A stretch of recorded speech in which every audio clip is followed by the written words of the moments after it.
ตำรวจเวียดนามบุกจับกลุ่มตัวผู้ผลิตและจำหน่ายเครื่องสำอางปลอมคาโรงงานวันที่31ตุลาคม2025สำนักข่าวเวียดนามเน็ตของเวียดนามได้รายงานว่าตำรวจเศรษฐกิจนครโฮจิมินห์ได้รายงานการมั่งเครือข่ายผลิตและค้าขายเครื่องสำอางปลอมรายใหญ่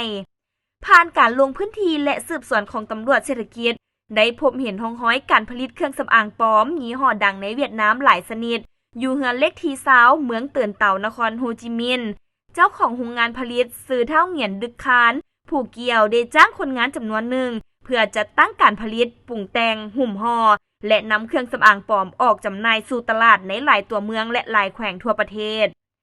การปฏิบัติครั้งนี้ห้องว่าการตำรวจเศรษฐกิจได้เข้ากวดค้นสถานที่ผลิต2จุดและ1สถานเก็บสินค้าสามารถยึดสินค้าปลอมได้หลายรายการคาดว่ามูลค่ารวมจะตกเป็นเงินหลายตือดงจากการสืบสวนขององค์การสืบสวนสอบสวนนครโฮจิมินห์ได้ออกคำสั่งดำเนินคดีและคำสั่งจับกุมเพื่อกักขังเท่าเหงียนดึกคานและผู้ร่วมขบวนการเท่าคงดึกฮงและนางบุยทิงมงทูในข้อหา